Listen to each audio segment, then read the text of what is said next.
Okay, we have some preparations to do the night before. This is the last video segment for my very special 1 week anniversary of cooking with Gerry. Sorry, I just saw a couple leaves fall down. We're doing some prep before, the night before, so that everything can soak overnight, which will allow the food to absorb more water, which I think allows for better digestion and better absorption once it's in your stomach and goes through the digestive tract. So what I have here, you're probably not going to see it very well because it's kind of dark. This is flax seed. I put 1 tablespoon, I have this small strainer, 1 tablespoon of flax seed. I rinsed it. Then I put it in this glass container and I added a little bit of water right there. Can you see? You can see the level of water. In this jar I added 1 tablespoon of sesame seed and 1 tablespoon of chia seed. Well, first I put the sesame seed in this little strainer to rinse it, and then I put it in the jar. The chia seed you can't rinse. It instantly absorbs water and it becomes a mess.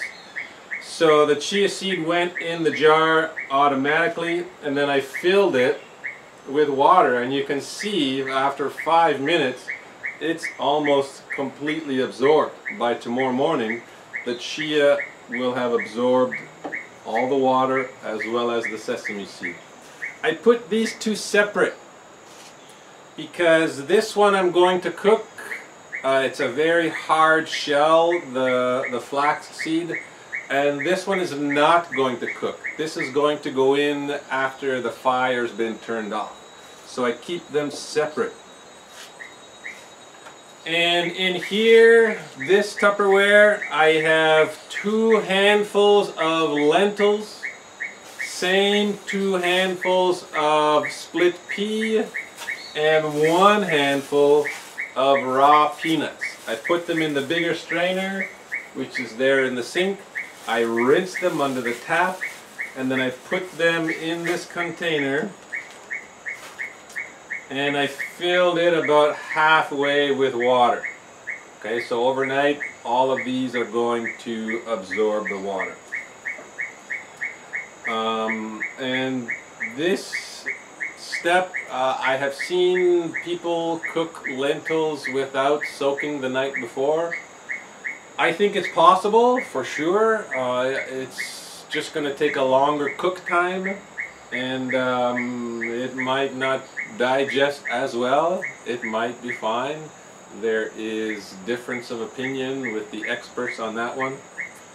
This, it's recommended to leave it open, to not close the lid. But I kind of have to in this environment because I'm an outdoor kitchen, so potential for bugs. So I will close it, but I won't seal it, so the bugs won't be able to get in so easily. This one might also be better to leave it open. I have this lid. If I push the middle part, then it loses its seal, so some air will still be able to transfer. And this one, I have a lid. I'm going to close it. So that's the prep for tomorrow. I didn't show you all this because it's a fairly simple process. Seems like the quantities are very small, but I am cooking for 1 person because I don't have a fridge. I have to eat all this tomorrow. When I do have a fridge, I will make a bigger batch, and I'll freeze about half of it in individual portions so I can pull it from the freezer and put it in the fridge the night before if I want to eat it the next day. Also, I don't think my body can absorb more than this in 1 day. 1 tablespoon of flaxseed, for example. I don't think my body needs more in any given day. So if I eat more, it's going to pass through. and get wasted. Maybe I'm wrong, but that's my thinking. So that's it for the prep. Tomorrow at sometime in the morning we'll start the bean soup, which will turn into a stew as everything absorbs the liquid. We discussed a few videos ago, it's not recommended to have liquid with solid. So while you're eating, it's not recommended to drink liquids, and soup would have liquid. And the main reason is because you'll dilute the digestive enzymes that are in your stomach if you put the solid and the liquid together. Best to have solid. I'll eat my meal, and then about an hour and a half later I will start drinking water. Depends on the meal. One example, I had a very big lunch. It was a mini celebration, and I waited over 2 hours before drinking anything. I didn't drink anything at the meal, and I waited 2 hours or longer, I don't remember, just to allow the stomach to have an easier time to digest. If there's too much liquid, things slosh around, everything's diluted, it's just more difficult for the stomach. It causes confusion.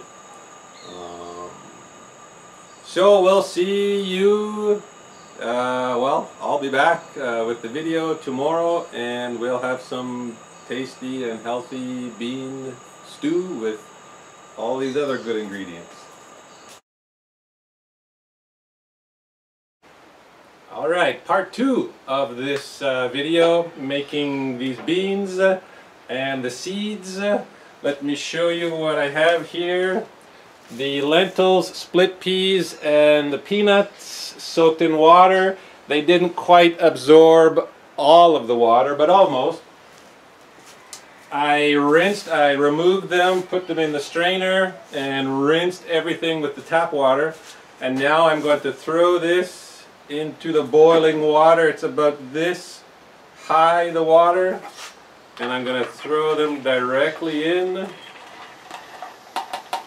They will continue absorbing water as they cook. Because they were soaked overnight, it shouldn't take too long. And they're not going to need to absorb that much water compared to if they had not been soaked overnight. They would need more water in the pan or the saucepan. And I'm also going to put the flax seed. Let me show you. It creates kind of a gel. This is the original water. I don't want to remove and rinse this, because this gel, as far as I know, has useful nutrients. So this is going to go directly into the boiling water. It's not boiling now because I just added a lot of food. It'll take time for it to come back up to a boil. I'll use my spatula, get rid of all that stuff that's stuck on the walls of the container. And this is it. This is the first step. Now we just have to wait. The vegetables I'm going to add don't need the same amount of time as these do. You could. It's just by the time these are cooked and the vegetables are cooked all together, the vegetables would be too soft for my liking. Maybe it's perfect for your liking. It's individual preference. I'm also going to add just a little bit of salt.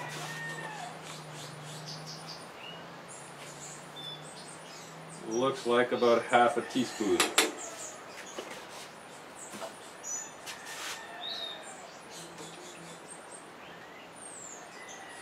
And we wait. It's a fairly simple process. It takes time, but it's not the kind of time where you're standing in front of it for those 40 minutes.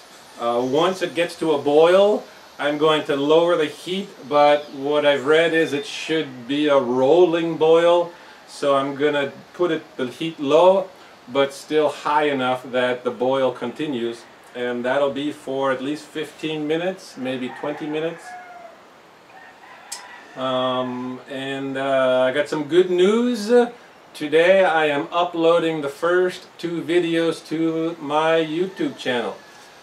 The introductory video was easy, 47 seconds, it uploaded quickly, and the subtitles were already synced, which I want to do so that people who don't know English can also follow along. But the video from this morning, the oatmeal porridge, it was about 16 minutes. It's uploaded, but I can't figure out how to get the automatic subtitles, and I prefer not to have to type. So in a lazy way, I'm waiting, hoping that it's just going to take time for the YouTube software to recognize the subtitles, because they should already be there. As far as I have noticed in the past. I have another YouTube channel called Centered Fitness, C-E-N-T-E-R-E-D, Fitness, that I started in 2016. It's got about 60 videos. Some of them are demonstrations, but some are informative. I'm speaking. It's about stretching and exercise, which I would like to also do for this channel, but the priority for me now is showing these cooking lessons. Almost to a boil.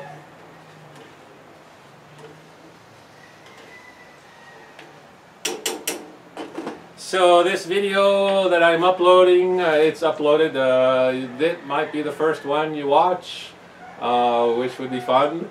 It's a nice video. I ate the whole thing that I made this morning. It was a lot, so my stomach isn't quite hungry yet. This will take altogether 40 minutes or more. By that time, maybe I'm hungry, maybe I'm not. But the good thing is I can wait until my stomach wants food. I don't have a specific schedule for today. As far as having to eat during my lunch break or having a 1 o'clock appointment with the family, as I would have otherwise. When I was living in Italy, I was invited many times to my family's houses for lunches and dinners, and when you're invited, there's a set time, and in that situation I would make extra steps to make sure my stomach was prepared at that time, which means if I get hungry at 11 a.m. I'll have a snack that'll tide me over. My stomach will receive the food it's asking for, and the snack will be small enough that 2 hours later, when it's the scheduled eating time, my stomach will be hungry again.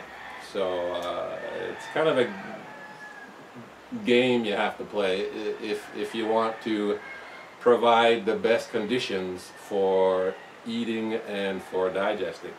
Okay, so it's at a boil. You gotta watch it, because if I walked away at this moment, it's starting to foam, and it could foam all the way up and spill over the edges, which you don't want, because then you have a mess to clean up. So for that first part, it's important that you're attentive so that it doesn't boil over. It's got a low rolling boil, which is perfect. The fire's basically as low as I can put it. So we're going to come back in about 15 minutes and we'll chop up the vegetables, add them to the pot, and the cooking will continue. Okay, it's been about 15 or 20 minutes, I don't know, I didn't look at the clock, and things are coming along really well. The winds picked up a little bit, almost blew the fire out. The stew is getting thicker. I'm saying stew instead of soup because I don't want it to be too liquidy. And I think it's going to work out almost perfectly, as the lentils, split pea and peanuts absorb more water. And also when I put the sesame seed and the chia, they will also absorb water once they get in there. I don't want to cook them I think they're healthier if they're uncooked. They retain more of their nutritional value. But I'll put them in when I turn the fire off, and they will not necessarily cook, but get the heat from the cooked food. And so now it's time to add the vegetables. I have purple cabbage, green cabbage, and I have washed and peeled this beetroot, also washed the 2 cabbages. So first, no particular order because they'll need about the same time to cook.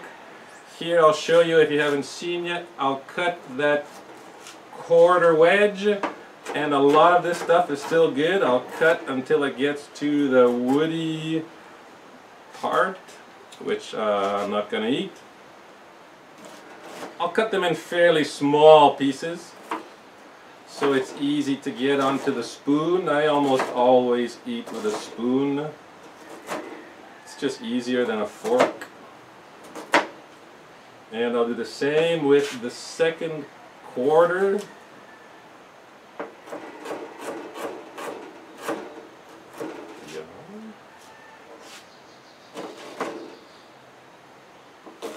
And with other beans that I prepare, other bean stews, I would change the water. I would change the cooking water after about half an hour or 40 minutes. Other beans take longer. Lentils and split peas don't take quite as long as the other beans, like chickpeas, also known as garbanzo beans.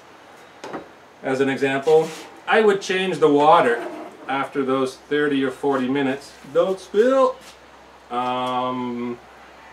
But I don't do it with these 2 kinds of beans. I don't think it's necessary. I am not an expert. I've never trained in cooking and never had it as a job. So maybe I'm making mistakes,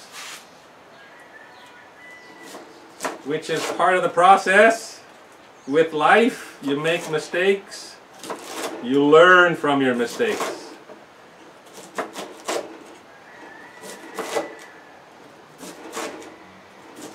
And then hopefully the next time you won't make the same mistake. For me, this digests just fine. You may have other necessities. I'll use that word, necessities.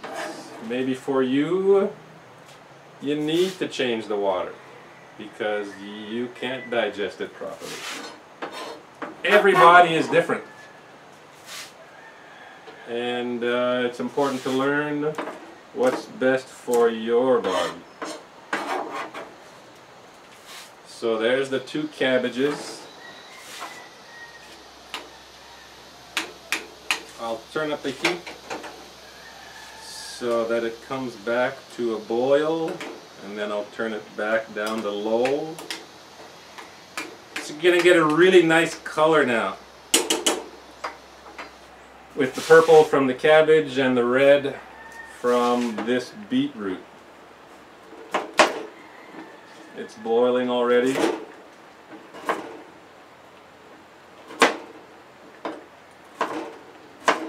Now I want to share with you some information. As I've expressed in previous videos, I've read a book by Dr. Mark Harmon. I've read 2 of his books. The one I'm going to refer to is called Food, What the Heck Should I Eat? Great book. I recommend that everyone read it to get a lot more information than what we normally receive just by being a part of human society. In his book, he explains what I have started to believe even before I read the book. Beans are not quite as healthy as many people think, insofar as the human body can't use a lot of the nutrition in a bean. Beans didn't become part of the world until fairly recently in a relative sense, which means our bodies didn't evolve with beans from the beginning. It's been a quick introduction in terms of evolutionary time. So beans aren't quite as healthy as we might think. He says, Dr. Mark says lentils are the best. We'll do another bean stew. I have a collection of a variety of beans that I like to prepare. We'll do another video preparing those. So lentils are the best. Besides that, what I try and do is I try and add other ingredients. The peanuts, very useful for the body. Split pea, not as useful as we might think, but still it'll give nutrition. The cabbage, the purple cabbage especially, and the beetroot, they'll provide a lot of nutrients. So that's why I add that kind of stuff. Maybe I use the word stuff too often. That kind of food, that's why I add that to the soup, stew, because it increases the nutritional value, it increases the benefit I'm going to get from the food I'm putting together for my next meal.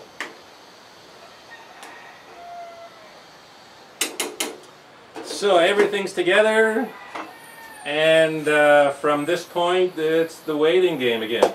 I'm going to lower the heat, and I have to keep an eye on it because of the wind. Having an outdoor kitchen, wind plays a factor sometimes. And in about 10 or 15 minutes, this will be ready. Easy peasy. And we'll come back and I'll show you the finished product. And once the fire is turned off, as I said, we'll add the chia seeds and the sesame seeds. Back again, and it's done. I'm going to turn the heat off. It's been about 15 minutes. And it's going to continue cooking because my stomach's not quite ready for food again after my big breakfast. I'm guessing it'll be another hour before it's time to eat. Which means this heat is going to continue cooking what's inside. It's important, I noticed, and to share, when it gets towards the end, when there's less liquid, sometimes it can stick to the bottom, so I just did a little bit of a scrape to get all that food that's on the bottom, which was not much, and during the process of waiting, it'll soften up and it'll be much easier to unstick from the bottom. And there's not a lot. I was keeping a close eye, stirring it every few minutes. The good thing about a spatula like this is you can clean the sides, which keeps some of that flavor inside, and it also makes the final process of cleaning the saucepan. It won't be so difficult to remove whatever may have collected on the edges. So that's done. I'm going to add these. It's sesame seed and chia seed.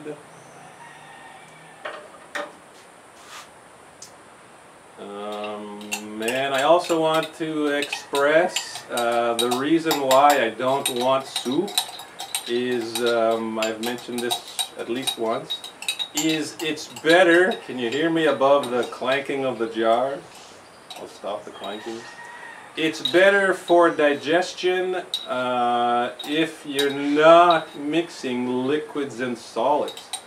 A lot of people have cereal for breakfast, for example. I used to. Every morning that was my go-to for breakfast, cereal, which combines the solid of the cereal and the liquid of the milk or soy milk or almond milk. Have a friend, he would put apple juice in his cereal. So best not to mix liquid and solid. with a meal. It dilutes your digestive enzymes in your stomach. I'm going to show you. I can't tilt it too much, but you'll see it looks great. It'll thicken up over this next however long I need before it's meal time, and it'll be perfect. If there's still too much liquid, then I can do what I've shown I think once. I'll add a tablespoon or whatever quantity I need of a powder, one of those superfoods powders. I have 3, I think, different kinds of superfoods. I'll add some of that once I serve it into my bowl, and that will thicken everything up so it won't be so liquidy.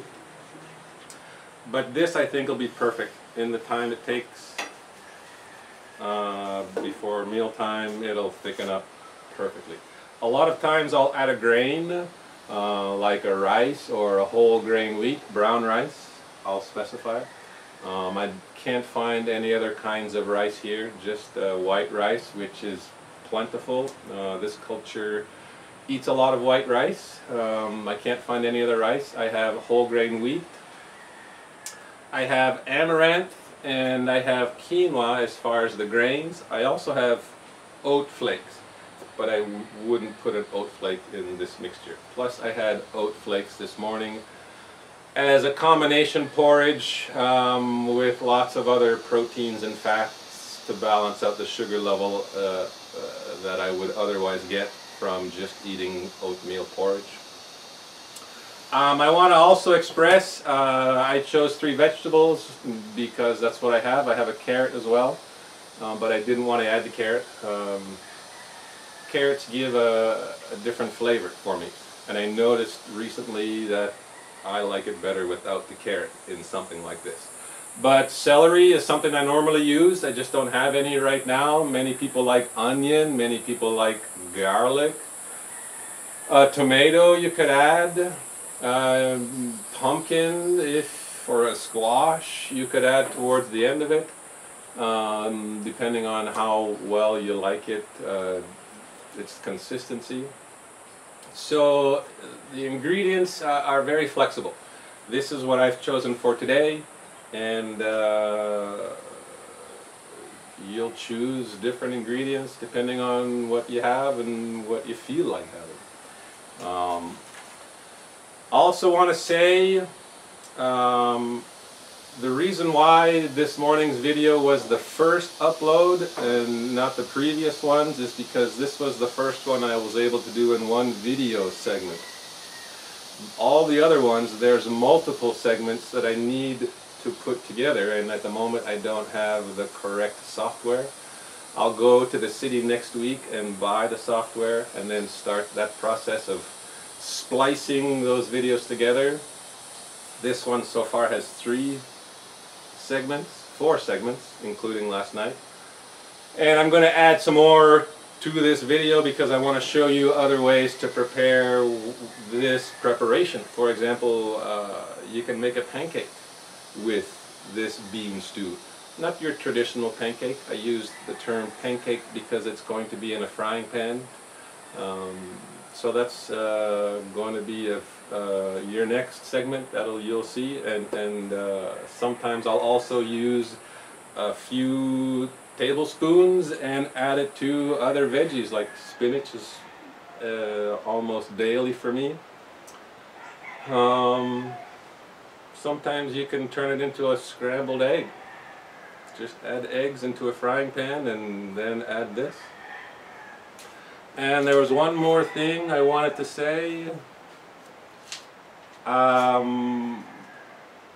Indian or Eastern medicine, I learned this reading about Ayurvedic medicine.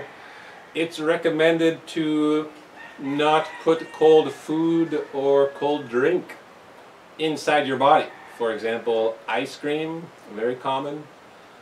Any kind of drink that comes from the fridge. Many people, especially on a hot summer day, will even put ice cubes. Many people have heard that. Maybe you don't understand why. The explanation I can give is your body is at 37 degrees and it wants to stay there. It likes what's known as homeostasis, which means staying at one level. If you introduce something cold, it's a bit of a shock to the system, and the body has to use energy and information to warm it up. So that's why, as far as I understand, the cold drinks and the cold food is not recommended. Apart from ice cream was the example I mentioned, there's a lot of sugar and cream, milk, and many times you'll have little bits of a chocolate bar which increase the sugar content. But I understand the ice cream. I used to eat it every night when I was a teenager. Every night after dinner there'd be a bowl of ice cream. And another thing I learned from Ayurvedic medicine, that bowl of ice cream at the end of a meal is also not the best for digestion, because many times it's the thickest, heaviest part of the food you've intaken during that meal. And the ice cream on top of all the other food makes it really hard for the body to digest. In that sense, it would be better to eat the ice cream first. That way the ice cream enters an empty stomach, which is a mistake on the one hand because it's cold and you're putting cold food into an empty stomach, while cold food on a full stomach would be a bit easier. But as far as digestion goes, and the thicker, the harder to digest, should be eaten first. So I understand the ice cream. Well, it's very tasty. Lots of different kinds of ice cream. And with this life being short, we need to enjoy these moments we have. So if you really love ice cream, I say go for it. Just don't make it too often a food that you eat. So that's it for now. The next segment, I'm not sure how I'll prepare further this stew, but for you it'll be instant. As far as videos go, the magic of videos and being able to put videos together. For me, it'll be probably tomorrow. This will be enough.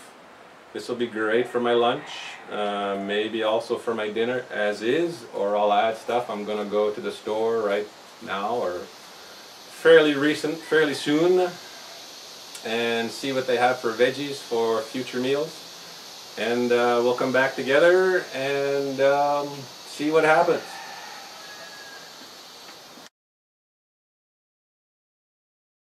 Alright, it's the next morning and I want to show you what I've prepared. Let me come closer.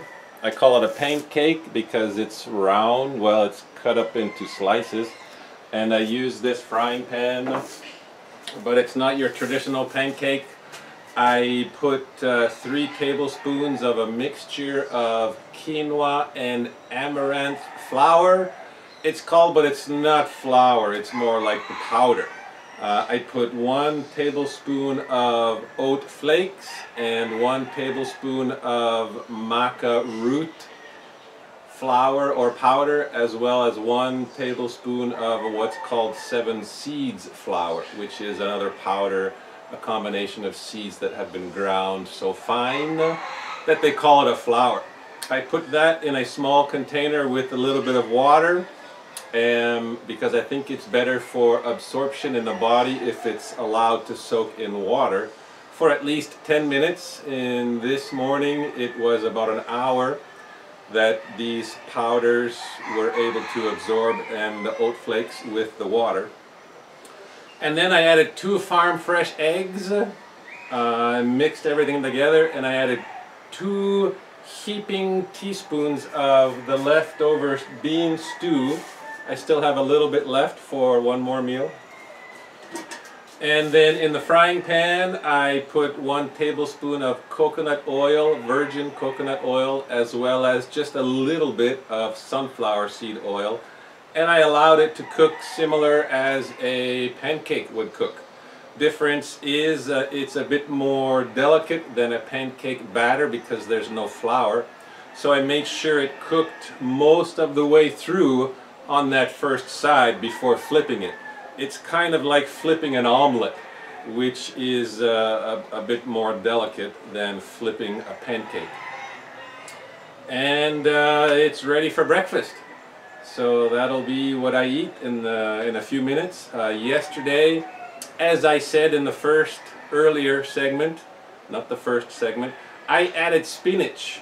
I put spinach in a frying pan with a little bit of butter and virgin olive oil. It cooked for less than 2 minutes. And then I added 6 tablespoons of the stew to that. I put it also in the frying pan after the heat was turned off, just to allow the stew to warm up a little bit. And that was my lunch. So there's many different combinations that you can do with this bean stew.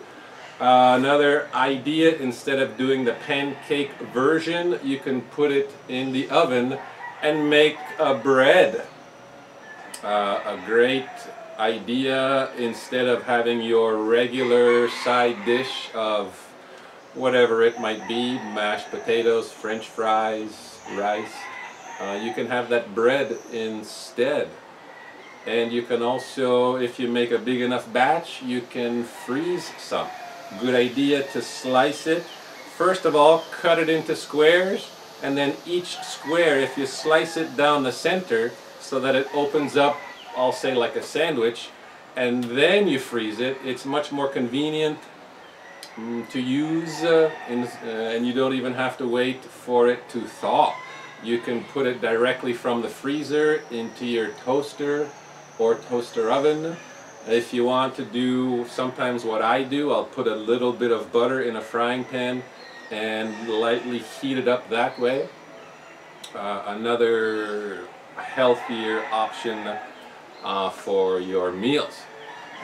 So what I want to add is, if it does overflow during that initial cooking process, it's happened to me many times, I will turn the heat off and remove the stew from the pot, because I want to clean the pot. If you allow the cooking process to continue, after it's overflowed, that liquid that's collected from the overflow, it's much more difficult to clean at the end. So I will pause everything, clean it, and then start over, because it's easier to clean.